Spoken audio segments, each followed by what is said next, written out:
So I want to jump to another ship, completely different ship, a starship, for instance, and talk a bit about Star Wars. And I love Star Wars, and this is going to be a rant about Star Wars, because, as if you don't know, there is a new series coming out about the journeys of Obi-Wan Kenobi that I will be watching and reviewing.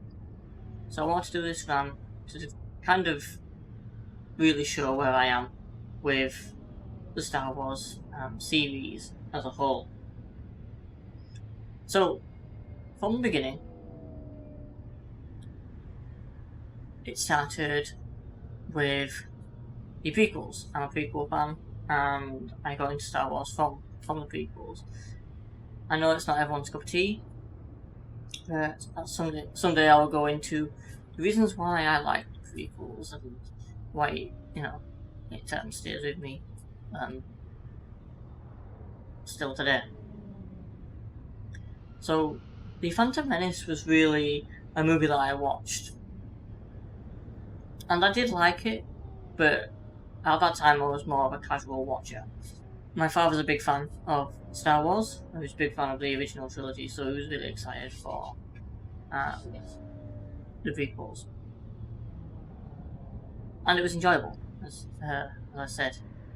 The best character, obviously, was Darth Maul, with his double-ended lightsaber everyone wanted at that time. And so, yeah, there was an enjoyment there. I really wanted to get things at that age, because I was at a young age then. I wanted to get double-ended lightsaber and a few toys to do with Star Wars, because it was, a really cool thing. And I was more of a casual then. It was in my hemisphere of imagination. I liked fantasy, but I also liked sci-fi.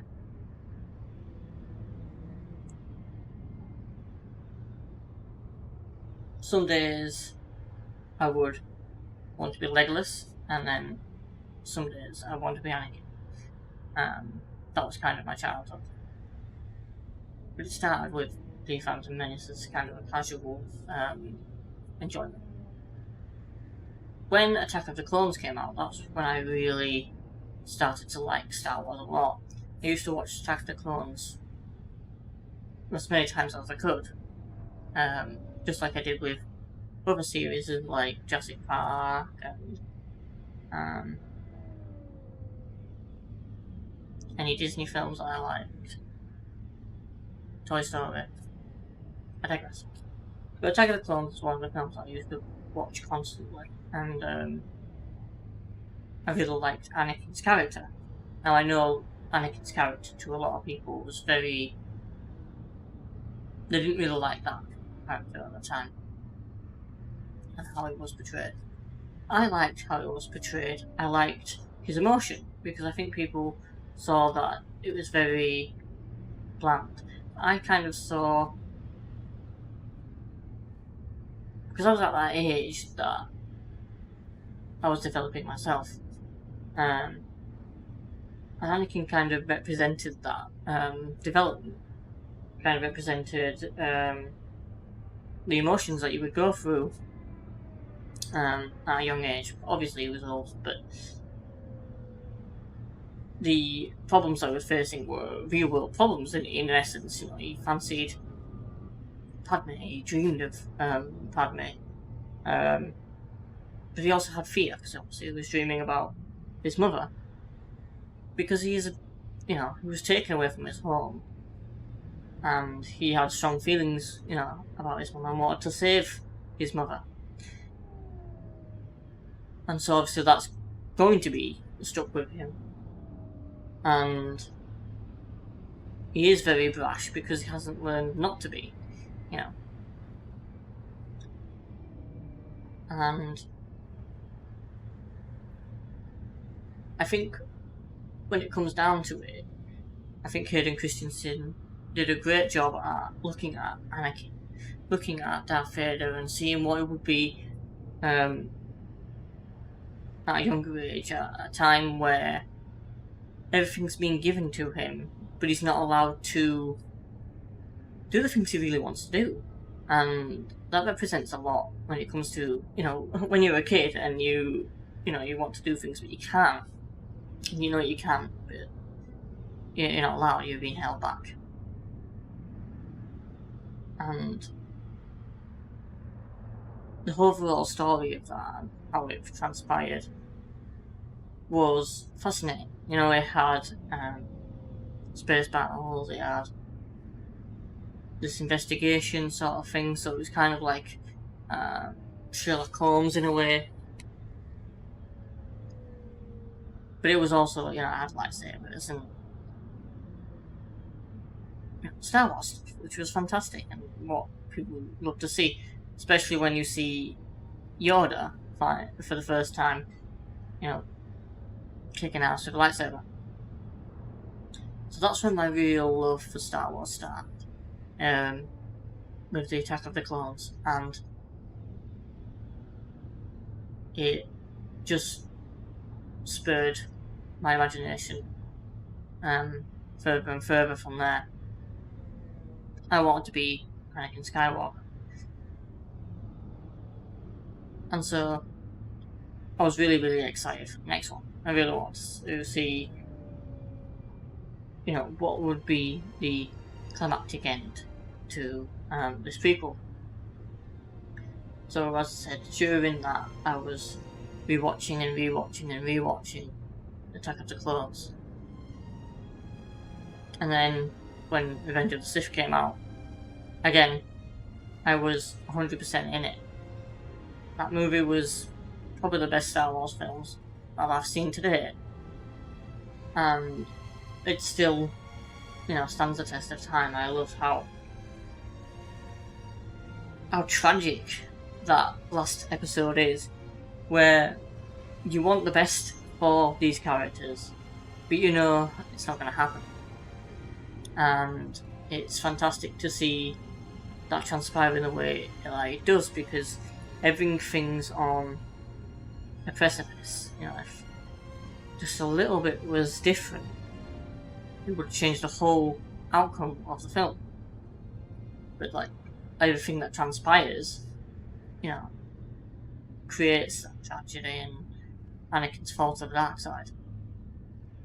And again, the fight scenes, just the opening. When you see the opening, they're flying around and there's nothing there, and then they go around the ship and it's like a big massive battle. And the way the camera kind of follows the spaceships is just phenomenal. And I love that. That was probably the best openings that I've seen. That and the Lord of the Rings opening, which was again fantastic. So that is what's, cemented my love for Star Wars, and I loved Star Wars ever since their movies. And so obviously that lived, rent-free in my mind for a very, very long time, growing up. Obviously still liked Star Wars, and I knew there was different things that were going on, like the Clone Wars, and things like that, and I watched it a little bit. But my interest kind of dipped when I got older and older, but the fire was still there. And I remember, obviously, I rewatched, the original trilogy and the prequel trilogy, throughout that time.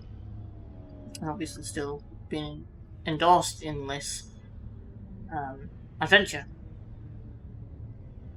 I must say, again, the prequels kind of held precedence over the original, unlike most people would say. And that's because, obviously, it's probably due to what I just grew up with. Now, when it was announced that I was going to do a sequel, now that was interesting. Again, more Star Wars, the better. And I remember watching The Force Awakens for the first time, and I didn't dislike it. I actually liked the film. I was really excited for where they were going to go with it. I had my own theories about it, and again, that fire was burning, and I wanted to know more. I wanted to know what was going to happen in the next episode. I wanted to see Luke, in all his power, because obviously it's got to be 10 times better than what it was in Return of the Jedi. And so I was really, really excited after The Force Awakens to see where these characters were going to go. Unpopular opinion to a lot of people is that my least favourite character within that time frame of that film was Kylo Ren. I didn't have any feelings towards this character. I felt it was very hollow. And I think it's kind of funny when I was thinking it, I was like, well, is this what people thought when, I watched the prequels for the first time? But I can represent multiple arguments of why the way Anakin is, and how it works, to how ridiculous this character is in The Force Awakens, because he's a mystery in most of the cases. And one of the things that really got me, as I said, I enjoyed the film, but there were just certain things that didn't click, especially with, again, Kylo Ren. And one of the things that was very odd to me, and I wanted to make sense of it after hearing it, is when he's talking to the burnt mask of Vader, aka his granddad, right? And he says, "I'm going to finish what you started." Now, knowing Anakin's and Darth Vader's storyline, it was very questionable about what he meant by this, because everything he was doing in the film was a direct opposition to what Vader would do. So it was very weird to hear that, and I understood from the point of view that Vader was, on the dark side for a lot of the original. And so Kylo Ren is, on the dark side too, so there's that. But with the prequels and the way Darth Vader is represented throughout the original, well, especially at the end, he's not really leaning into the dark side for no reason at all.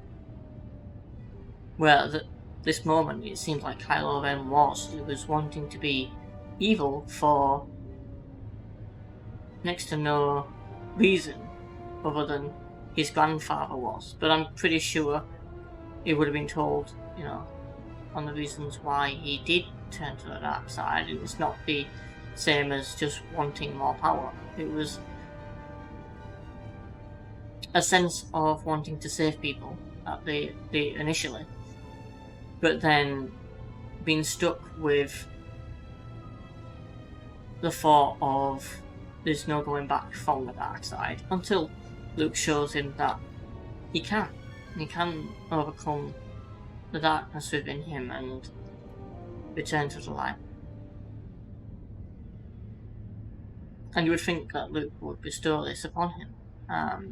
That's not what happened. And everything in The Force Awakens alludes to Kylo Ren kind of doing something to Luke and making him, disappear for a while. So there was a lot of questions going into the next one, like, why has Luke disappeared? Why is he on this island on his own? How is he going to be when Rey comes and gives him his lightsaber? Who's Rey? What's her character arc in this. It'd be good to see if she's, part of the Skywalker clan. What's he going to think about Han Solo dying? How's that going to impact everything rolling forward? What's the relationship between Finn and Rey going to be like in the next one? And what is Kylo Ren going to do in the next one? And who is Snoke? That was another one that was brought up. Who is Snoke? Could he be Darth Plagueis? And he's only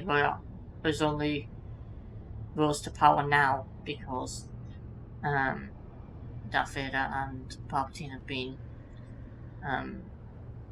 taken out of the equation. And again, what happened to Luke's Jedi Temple? Why was it destroyed? What did he do to Ben Solo to make him so angry? All these questions, was interesting. I was really looking forward to an answer. So, I remember the trailer for The Last Jedi. And the trailer, to be honest, was alright. I was kind of like, okay, it looks interesting. There's a lot of things going on in the trailer, but nothing really told you what was going on in the film. That was the major downfall. I went to see The Last Jedi in cinemas. Just like most people, I was disappointed. Still to this day, I do not understand why people... there is actually some people that enjoy this film. Because, again, it was dull. When it comes to storytelling, I didn't feel very invested within it. I could have fallen asleep, missed it, and wouldn't have cared less about what happened. And I still, to this day, do not care less what happened in that film. One, was absolutely lackluster, and two, destroyed anyone's excitement from the last film that they had going into this film, and also destroyed what came before it, the originals, and even the prequels to the matter. It just destroyed the series, as it were. The Last Jedi was basically a nuke to the Star Wars saga. And I'll go into why. Firstly, and this has been scripturalized over and over again, we have how the character of Luke is handled. People can say, oh, well, it makes sense because he's gone through a lot and he's lost a lot, and so he's kind of a shell and a broken man at this point. But that goes against character. Now people say, oh, well, he lost it when Vader were talking about his sister. Right, so you're taking a little bit of moment from Return of the Jedi where Vader tries to enrage Luke, and it works for a time, a little bit, but he stops. He defeats Vader not by killing him, but by disarming him. He was going to kill him, and he stopped. And he stopped because he knew that he would not turn to the dark side. And that was the whole point. That's the whole point of Return of the Jedi. And that's why it's such a good moment in that film. Because that's the turning point. That's the turning point of the whole film. The whole film was leading up to that. Luke facing his father, battling his father, overtaking his father in power, and then saying, no, I'm not having it. And from that, that's the light his father needed to come back. And he did, and, tell your sister you was right and all that. So Luke going into this would have a moral compass. He will have a stout belief system. He has gone through a hell of a lot within that original saga. He has wanted to go to space, and then randomly got some droids. These droids randomly had to talk to this old man called Obi-Wan Kenobi, who he was none the wiser about. The next part of that is that he is whisked into this whirlwind of adventure where his uncle and auntie are dead. They are destroyed, they are burnt alive, and he has to bury them.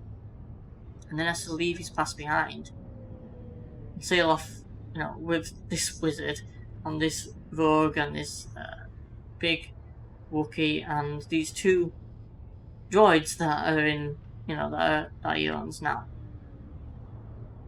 And he learns that there's more to him.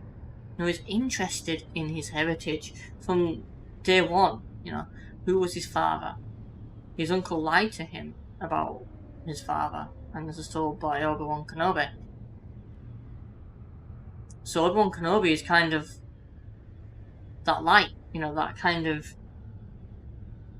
When it comes to A New Hope, Obi-Wan Kenobi is that link to his father that he needs. Obi-Wan Kenobi knew him personally, so if he knew him personally, he could tell me who he was and what happened to him and how could I be like him. And he kind of has that mantra throughout, he's going to be like his father. Because he has got the Force, and Empire Strikes Back, he's shown this, that he can wield the Force. And obviously at the end of A New Hope, when he defeats the Death Star and kind of saves the galaxy, now he knows, right, okay, I'm going to be a Jedi now. So he trains with Yoda. And gets better, his Force abilities. He thinks that he's there, he's ready, he can use the Force. And so he fights Vader and loses because he doesn't know the Force as well as Vader does. And so he trains again, gets better, understands now, what he has to do. And at the same time, he's still got that heritage stuck to him. He's like, hey, Vader's my father and I know it. That's the way I can get to him. That's the way we can stop all this madness. And Luke's the only one for all the original trilogy that knows this. And that's why it's crazy, because Luke is smart, he's stout, and by the end of Return of the Jedi, he's evolved so much to be this... He's probably the best mentor for anyone who wants to be a Jedi. Because he's been taught by great masters, and still is, because he can speak to them through, the ability of the Force Ghosts. And he's also learned that he can summarize his own theories and create his own. You don't have to be tied to what the Jedi's were like with attachment and whatnot. You can be attached. It doesn't always lead to the dark side, because the dark side isn't a black hole you can't get out, as he's seen. And so he will use that going forward. And that's what's fantastic about what we expected a sequel, what's going on there. But it seems like he's broken. And he's broken due to the matter of fact of what he did to Ben Kenobi. Again, this is why he should be called flipping Ben Solo, because they didn't even know him as Ben. Anyway, so Ben Solo, he tries to kill him in The Last Jedi. And stops. But here's the thing, why would he try and kill him just because he's been having bad dreams? He would confront that. He would talk to the Force ghosts about it. He would talk to Ben about it, about his thoughts and feelings, about, is Ben been swaying to the dark side, and how can I, help him with that and kind of stay him on this path, as well as helping him control his emotions. That's the thing. You can be angry, you can be upset, you can form attachments or whatever, as long as you don't want to kill people and plunge the galaxy into darkness. That's what matters. But instead, he's gonna go and kill him, which is, again, out of character. Why would he do that? He wouldn't do that in any way, shape, or form, regardless of the dreams. He's a Jedi. He's going to look into why he's having these dreams first and foremost, and then how is he going to, help Ben? Not how is he going to decapitate him. This makes no sense. There is that. And that is just insufferable throughout this film. The comic relief of the film is Luke, and it's like, really? Really? To be honest, the whole Last Jedi film is comic relief. It's like if you filled a room full of narcissists who are trying to out-joke the other. That's what this film is. It's just one slapstick joke after another slapstick joke in a film that's meant to be serious, but it's not. So it just comes off as a convoluted mess of slapstick jokes in a serious movie. It's like, really? Why are you doing this? What else? Again, Kylo is dull as dishwater. He's evil, but Rey's trying to get him to not be so evil, and in the end, that doesn't work. Or what happens is that they kind of get a bit saucy with each other. Not totally saucy, obviously. Even though the main things when going into Last Jedi, he was thinking, what's going to happen with Finn and Rey? Fuck off. Nothing's going to happen with Finn and Rey. It's Finn and Kylo now, which birthed a fandom no one wanted.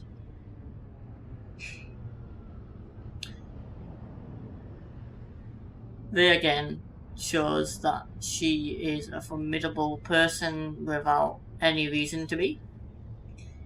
She's one-dimensional, has zero character development apart from that she's the bestest ever. Chewbacca is there, apparently. Poe is there. Can't even remember what he did. Oh yeah, he had a bit of a quarrel with a pink-haired lady on the ship that was going,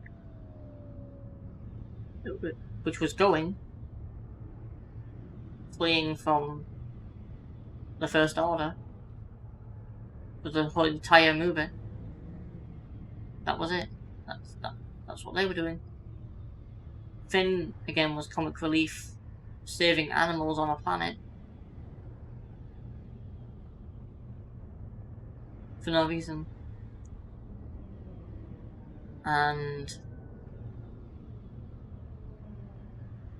a new girl that didn't fit with any of the rest of the cast or the flow of the film, even though the flow of the film had no flow. The most exciting part was probably that Luke went to fight Kylo Ren on the sugar planet that there was on, or whatever it was, to save his sister. So he finally actually, meets up with his sister. and they talk, and then he goes see Kylo, saying, basically going to kill your mum.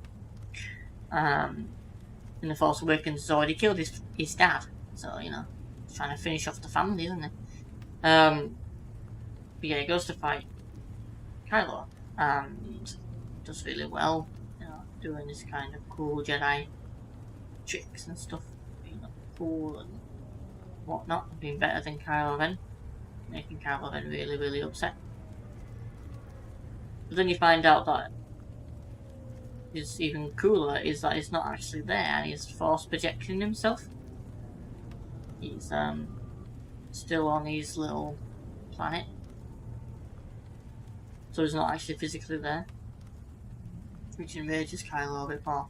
But everyone else has been able to leave, and Rey's shown that she's the best as ever again, in helping them.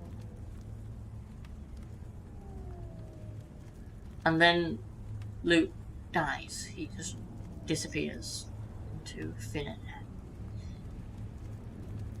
And that's the end of The Last Jedi. So, yeah, like, none of that is good. Like, it's just so poor in writing. Like, oh yeah, and Snoke, we don't know who he is. He just gets sliced in half. That's all that happens. He dies like a chump. So yeah, every question that you have on The Force Awakens has just been destroyed, and The Force Awakens, all the hype from it has just been destroyed, and the love for Star Wars, you know, and the want for this prequel series was destroyed on that movie. And then obviously the last one, The Rise of Skywalker. No one really had any hopes for it. Seeing The Last Jedi, it was already, you know, how could they fix the mess that's already been made? Well, the director wanted a divisive film, by the way, and, you know, he succeeded. So, well done for that. For some kind of reason, that's what he wanted. So yeah, the last film, again, was directed by a completely different person. The same person that did Force Awakens, but not the same person that did The Last Jedi. So it's changing hands again. And you could see from the film that I did this. It was absolutely nonsensical. So we watched this film and we got kind of a little bit into it, but it was so boring that we just paused it and never turned it back on. So, what happened in this film? Spoilers, if anyone that hasn't seen any of these films, because I've just been spoiling them, I will put a disclaimer.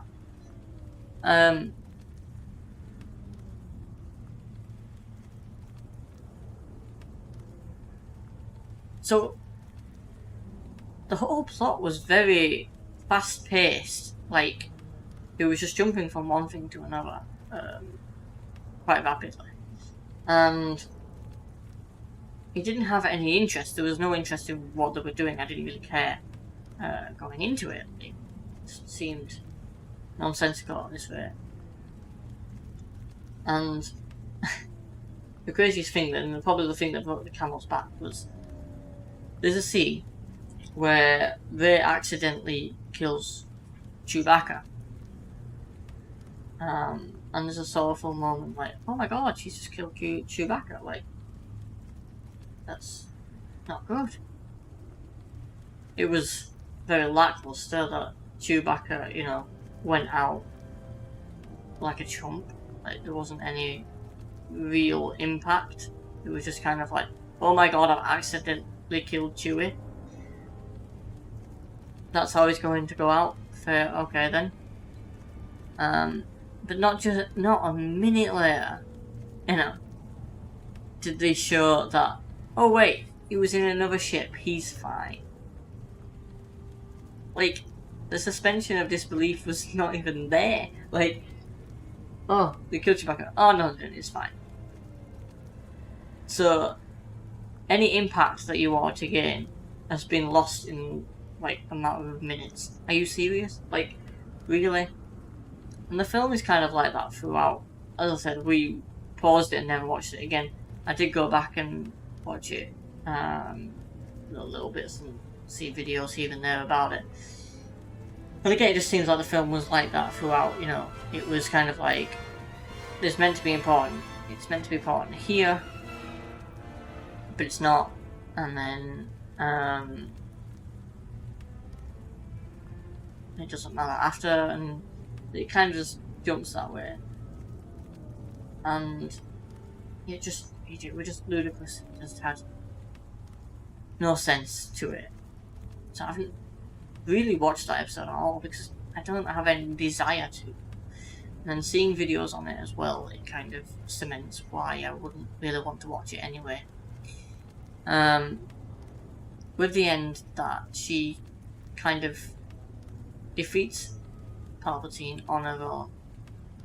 Oh, yeah, this has been said about multiple times in videos from other creators, but apparently there's a random place called Exegol, and it has loads of Star Destroyers that are just hiding there. Palpatine's just hiding there, and he's back. So it's just, again, yeah, Palpatine's back. So everything that Anakin did to kind of bring down the Force is null and void. He doesn't make a cameo in this movie at all. Leia just dies in the film. That's it, really. She just dies in it. Nothing impactful other than she just dies in it.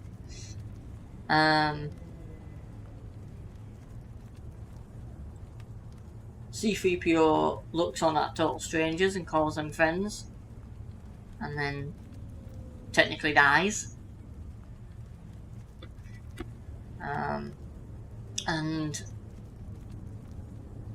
And yeah, like at the end you have Rey, who is a Palpatine apparently, professing that she's a Skywalker now.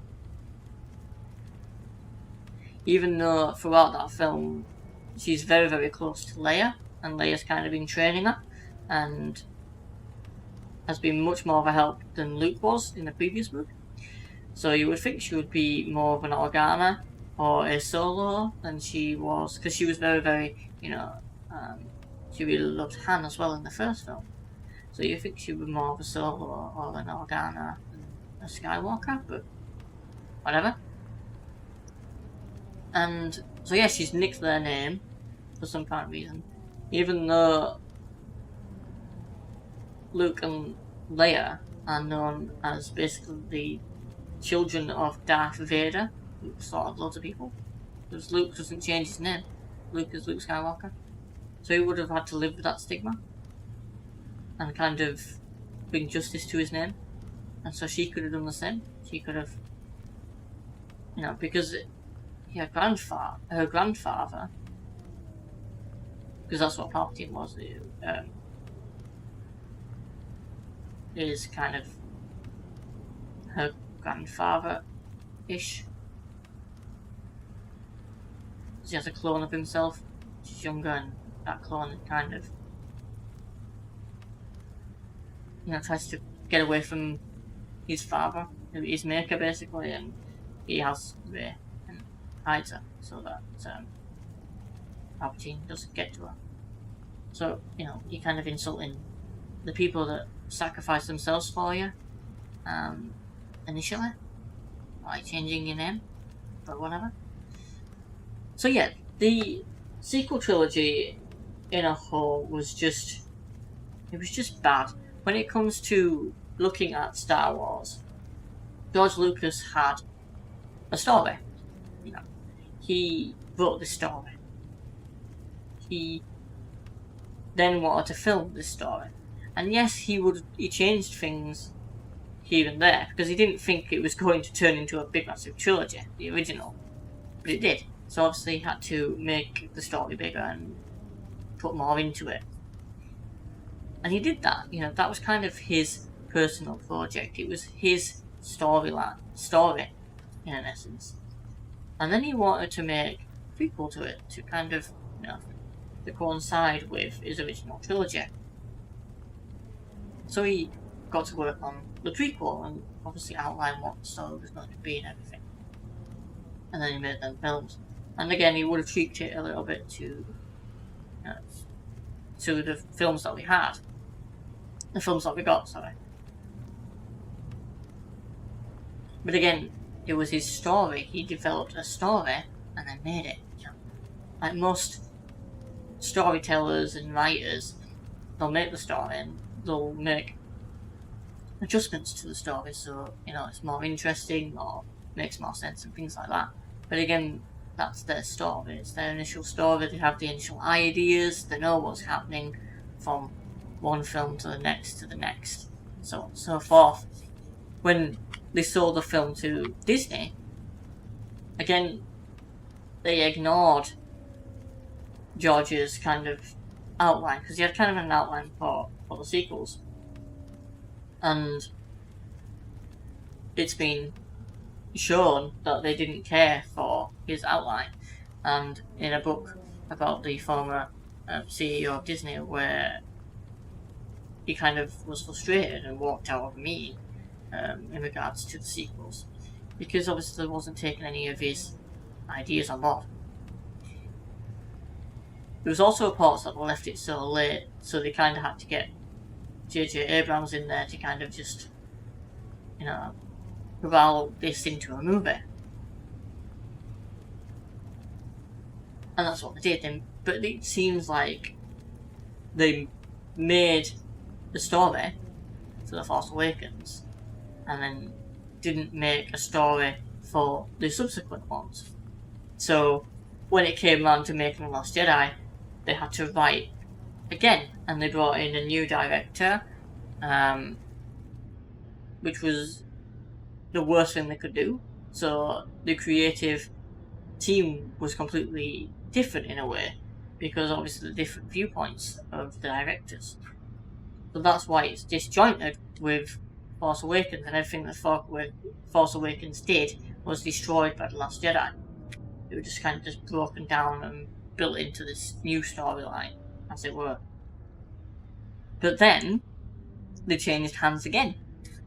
So then the next film was devoted in breaking down the last film and then re-establishing a story and throwing it all into one film so it looked crunched together like a ball of paper. And that's not how you write a story. You don't see writers writing one book and then saying, I'll release that and see what happens. I haven't got any other ideas yet. It has happened, but a lot of the time they just stick within that book because they have nothing to go forward. And they won't have an open end. If they have an open end, it means that they mean to go on and they have already wrote the next one going forward. Cliffhangers. If you see a cliffhanger in a TV show or whatever, they probably already wrote the next episode to give you, the next part of the story to give you. So then the cliffhanger makes sense. Otherwise, it's going to be disjointed and won't make sense. So that's my feelings overall about the Star Wars saga. I went into the sequels a bit more than anything. That's because I wanted to show kind of my thoughts about that. And I know that there's people that still like the sequels, but I do believe that when it comes to the original trilogy and the prequels, they had this essence, and that essence was the writer. People always talk about this because even though you get people say that George Lucas was a good writer but not a good director, that's fine. But the story made sense. From prequel trilogy to original trilogy, it made sense and was interesting. It was an interesting story to follow. the sequels seem like a kid's book, but not an interesting kid's book like something from Beatrix Potter or, Roald Dahl. More the line of Biff and Chip. If you don't know what Biff and Chip is, Biff and Chip books are basically the books that your kids read to learn to read. So, Chip did this, Biff did that. That's what the sequels seem to be. They seem not really catered for anything really, and they don't really go anywhere. There's no story. There's no story. It's just a film. And I love the support that The Last Jedi has got when people say, but it's visually good. Dude, we've had Avatar, Transformers, games, right, that have amazing graphics and visually stunning cinematics. You can't give something that's meant to be visually stunning anyway points for being visually stunning. It's supposed to be.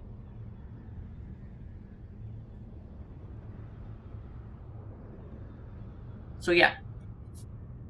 So let's get into what's been going on since. Now, again, the faith of Disney, Lucasfilm, the Star Wars franchise was very much dwindled after the sequels. But there's a show came out called The Mandalorian, and that kind of restored some faith in storytelling. Because, again, I like to talk about storytelling a lot, because a lot of it is all to do about storytelling, and The Mandalorian has good storytelling. It's simple, but it's also intriguing, and it allows the viewer to follow this and see where it's going to go, and every step is interesting. And so people were very, very interested to see where The Mandalorian was going to go. So season 1, kicked off without a hitch. People loved it. They was like, oh great, this is what the Star Wars we want, Will we see, characters from the original come into it? Because this is set before the sequel, so everyone's still alive at this point. So we'll be able to see. Sorry, not set before the originals. Set before sequels. So everyone's still alive at this point.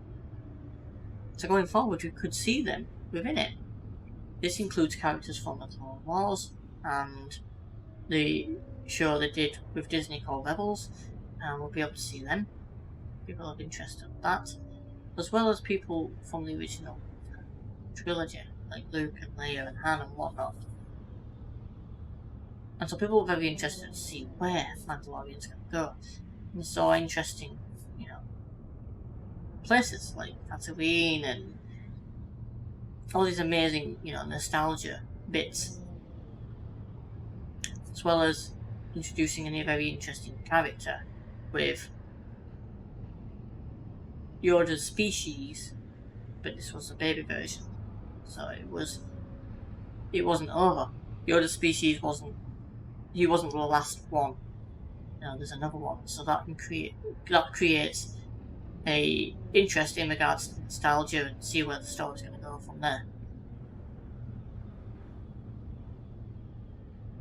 Season 2, again, there was people that, kind of was on the fence still with Season 2. I think a lot of people thought that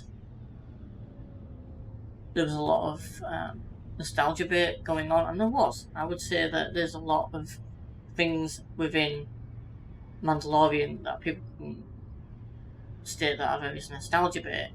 But I don't agree with what people are saying where the Mandalorian should be in its own universe. Why is everyone so connected? Because I think connecting the story helps, especially with what's going on. We know that Grogu, aka Baby Yoda, is Force sensitive, so we're going to see where that's going to lead, and hopefully that's going to lead to people that we love, like Luke Skywalker. And it does. We get people like Ahsoka, Clone Wars, and who rose to fame as a very popular character. And at the end of season 2, the climactic last episode, we see Luke. We see Luke in all his glory, and people loved it. People literally cried because of how amazing that scene was. And that even made me tear up, because it was Star Wars that we haven't had in a while. And it was great to see. It was so inspirational to see where they can go with Star Wars. I was excited for the next season. I was excited for any project that was coming. And they did. They released...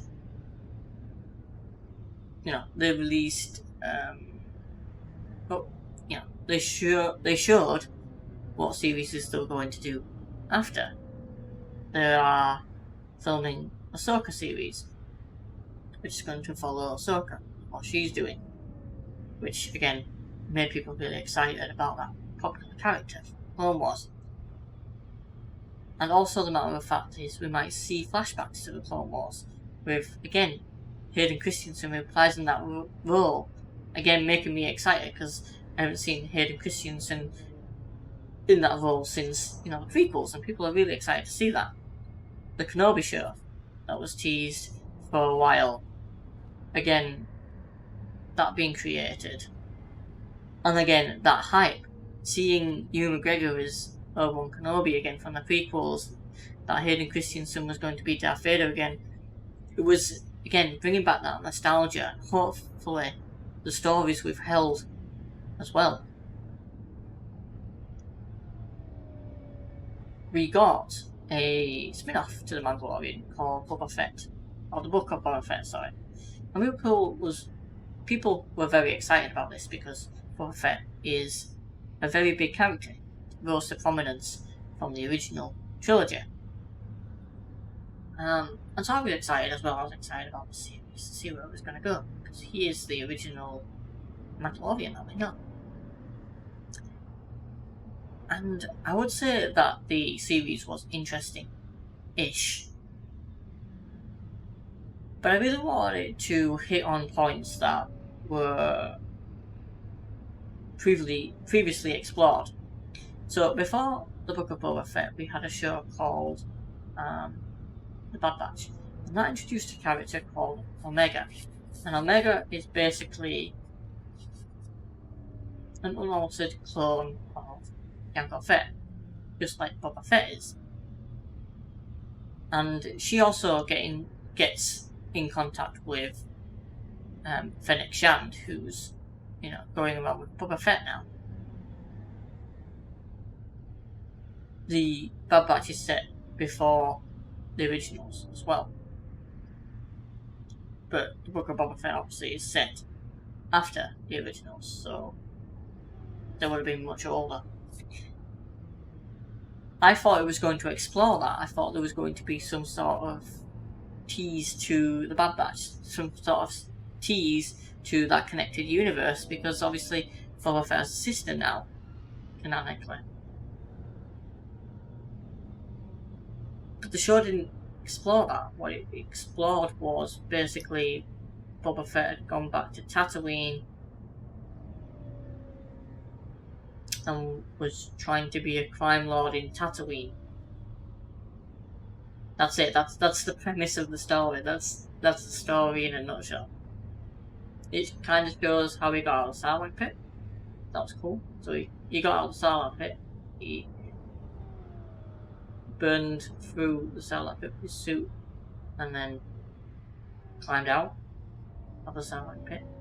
Rescued by Tusken Raiders, and they kind of kept him as prisoner until he proved his worth, and then he kind of, became part of the Tusken family. That was interesting-ish. Again, it was very slow. It was a very slow series, I would say. And it just didn't amount to anything. The only things that did amount was the episodes were again with the Mandalorian. Because this was again peak Star Wars, where it was showing off Grogu training. But it also showed a lot of fears that we had. The Luke that was shown within the Book of Boba, who was training Grogu, sorry. And also Ahsoka was there. So again, bringing back them fan favourites. He was very much not like we wanted him to be when he was training Jedi. It seems like he's fallen into the ways of the old Jedi. And that's not what he would do, as I've explained previously. He would form a new Jedi Order that didn't really shun you from attachment, but encourage it. Just that he would teach people to control their emotions in a way where it doesn't lead to mass genocide or trying to take over the world and galaxies.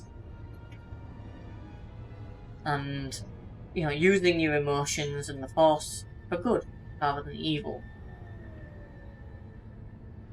But this Luke didn't seem to... He wanted to kind of stop attachments. Maybe it's because obviously he wanted to train Grogu and not have Grogu kind of distracted. But as was previously seen within Mandalorian and within Star Wars as a whole, emotion kind of affects your abilities in the Force. The more emotion you have, the more ability you have. As it's shown with Sith, they have a lot of emotions, therefore they can tap into more power of the Force, right? So kind of this what Luke uses. He uses his emotion of love and care to be more powerful. He overwhelmed Vader because of his love for his sister and his care for his friends. This was the big point. It was very, very disheartening to see Luke kind of training Grogu in a way of detachment of emotions when he shouldn't. But again, I could be looking into this a completely different way, but that's what it seemed like with this, especially when he made Grogu choose between him or Mandalorian. This just shows that Grogu is not going to be there when Luke changes to be this insufferable old man. And everything leads to the sequel trilogy that people don't like. But only time will tell. But they were the only interesting parts, is Mandalorian and Grogu, whereas Boba Fett was in his own series and was not as favourable as the others, which is very, very disappointing. So there was that. There was also introductions of characters like Cad Bane in live action, which was interesting. But that was it. They had interesting parts. But overall, the series seemed very, very boring and very, very slow. So that was disappointing. We have now to wait for the Kenobi series. And I've seen the trailer, and again, I'm kind of disappointed in the trailer. I want to see where it's going to go. And I'm very, very skeptical about the focus, especially with, as we've seen on this trailer, the Kenobi trailer. The focus doesn't seem to be around him, and it's really, really jarring to see that he might not be the main character in his own series. I hope this is not true. I hope that I could enjoy it, and I will be reviewing the episodes. But I hope to see a lot more interesting things happen rather than non-interesting things. I'm excited to see, again, Hayden Christensen as Darth Vader. Hopefully we'll see some flashbacks to the Clone Wars and seeing him in all his glory. Maybe some, scenes where we haven't seen before, from the past. But also from the future that would be cool to see. So like Qui-Gon Jinn would be cool to see within this series too, as a Force Ghost talking to Obi-Wan Kenobi. But what I hope to see, and also fear at the same time, that it was alluded to that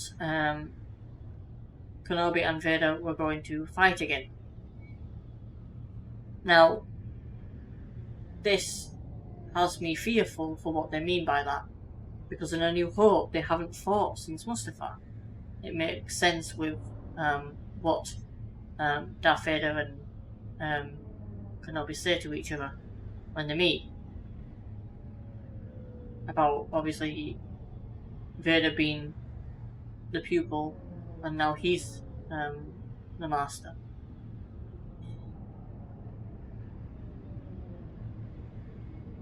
And so I hope that what they mean by this is that they're going to have a meeting.